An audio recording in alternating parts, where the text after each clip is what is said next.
Hey there, all you beautiful brains. Welcome to the wild ride we call dopamine management. You know, that little neurotransmitter that makes you feel like you've just won the lottery when you get a text from your crush? Yeah, that's dopamine. But here's the thing, sometimes that cheerleader gets a little too excited. Suddenly, you're refreshing your Instagram feed every 2 seconds, binge watching an entire season of The Office, again, or eating a whole pint of ice cream in one sitting. Today we're going to learn how to tame that hyperactive cheerleader in our brain. We'll discover how to master our dopamine, stay motivated without turning into the Energizer Bunny on steroids, and find satisfaction without constantly chasing the next big thrill. So buckle up, Buttercup. We're about to embark on a journey through the twists and turns of your neural pathways. By the end of this roller coaster ride, you'll be a dopamine ninja, slicing through distractions and conquering your goals like a boss. All right, let's get down to the nitty-gritty. What exactly is this dopamine thing we keep talking about? Well, imagine your brain is a big high school. Stick with me here. Dopamine is like that one super popular kid who seems to know everyone and be involved in everything. It's a neurotransmitter, which is just a fancy way of saying it's a chemical messenger in your brain. Now, dopamine doesn't work alone. It's part of a group called the feel-good neurotransmitters, along with serotonin, oxytocin, and endorphins. They're like the cool kids table in the brain cafeteria, but dopamine is the head cheerleader of this group. It's responsible for motivation, pleasure, and reward. It's what makes you feel good when you accomplish something, whether that's finishing a project at work or successfully opening a stubborn jar of pickles. Dopamine doesn't just show up after you've done something good. It actually plays a big role in motivating you to do that thing in the first place. It's like a little voice in your head saying, "Come on, you can do it," and it's gonna feel so good when you do. The tricky thing about dopamine is that it's not just about pleasure, it's more about the anticipation of pleasure. Let's talk motivation, folks. You know that feeling when you're all fired up to start a new project? That's dopamine doing its thing. It's like the starter pistol at a race, signaling your brain that it's time to get moving. Without dopamine, we'd all be like sloths on a lazy Sunday afternoon, but all the time. And while that sounds kind of nice, who doesn't love a good nap? It's not exactly productive. The dopamine is what makes you want to do things. It's the reason you get excited about the idea of learning a new language or starting a garden. It's also why you suddenly find the energy to clean your entire apartment at 11 p.m. when you have an important presentation the next day. Dopamine is that little spark that ignites your passion and turns your ideas into action. But here's where it gets a bit tricky. Dopamine loves novelty. It's like that friend who's always chasing the next big trend. This is great when it pushes you to try new things and expand your horizons, but it can also lead to what I like to call shiny object syndrome. You know, when you start a new hobby with all the enthusiasm in the world, only to abandon it 2 weeks later because you've discovered underwater basket weaving. The key is to harness dopamine's motivational power without letting it lead you astray. It's about finding that sweet spot between being motivated and being a motivation junkie. Think of it like caffeine. A little boost can be great, but too much and you'll be bouncing from task to task like a pinball machine. So remember, when it comes to motivation, slow and steady wins the race. Now, let's talk about focus. You know, that elusive state where you're so absorbed in what you're doing that you forget to check your phone for a whole hour? Yeah, that's the one. Dopamine plays a big role in our ability to focus. And let me tell you, it's quite the magician. 1 minute you're laser focused on your work, and the next you're down a YouTube rabbit hole watching videos of cats getting scared by cucumbers. Here's the deal. Dopamine helps us focus by making us feel rewarded for paying attention. It's like a little cheerleader in your brain going, "Woohoo, you're doing great, keep it up." But here's the catch.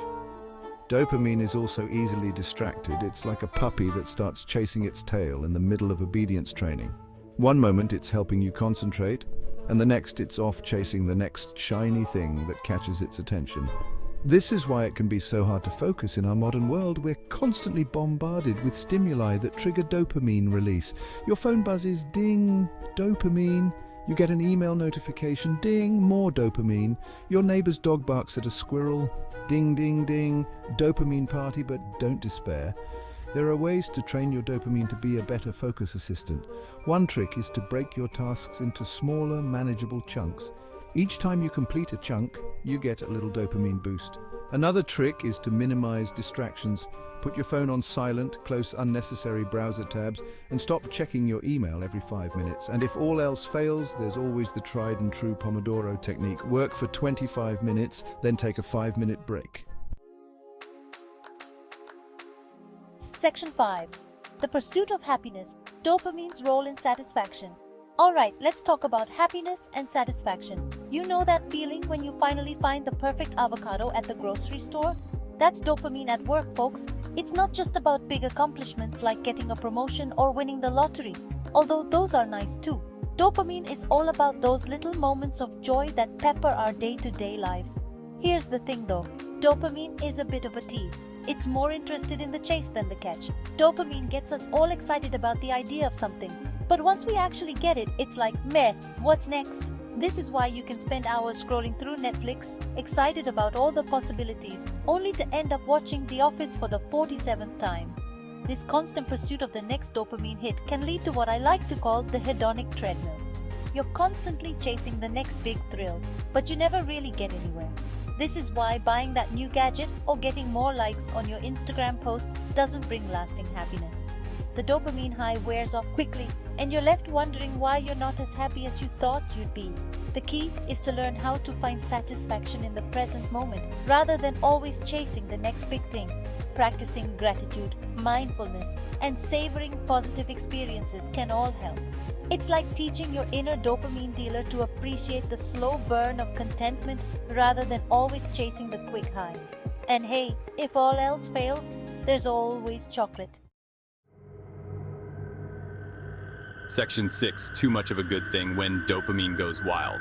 All right, folks, let's talk about what happens when dopamine goes off the rails. You know how they say, too much of a good thing can be bad? Well, dopamine is no exception. It's like that friend who's great fun at parties but can't handle their alcohol. A little bit is great, but too much, and suddenly they're dancing on tables and drunk dialing their ex.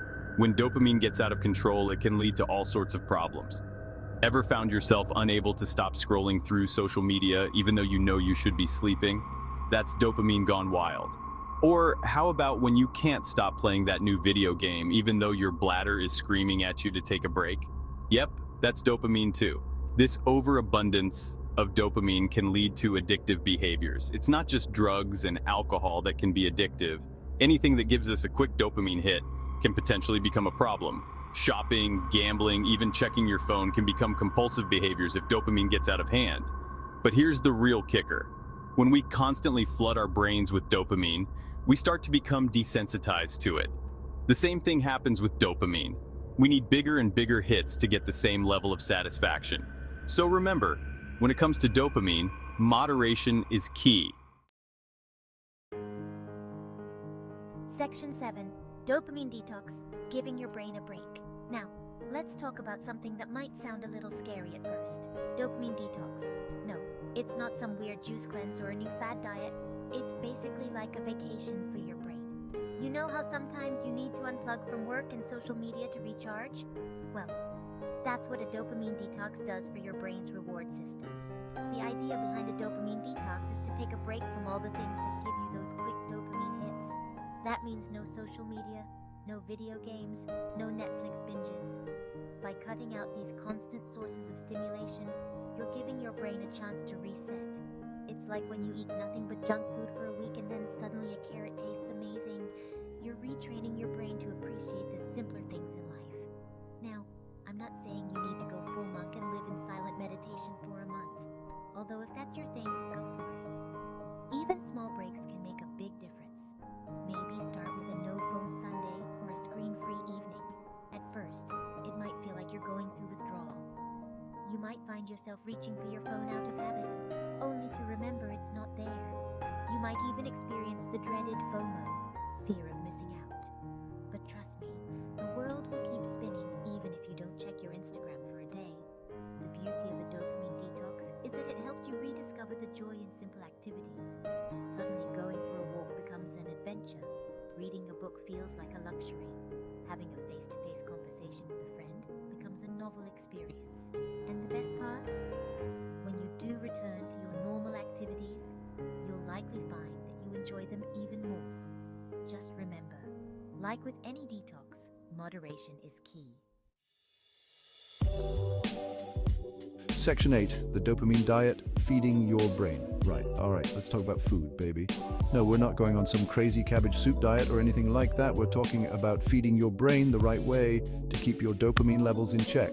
Think of it as a diet for your neurotransmitters. Sounds fancy, right? Don't worry, you won't need a PhD in neuroscience to follow this diet plan. First things first, let's talk about what foods can actually boost your dopamine levels naturally. Foods rich in tyrosine like almonds, bananas, and avocados are great for this.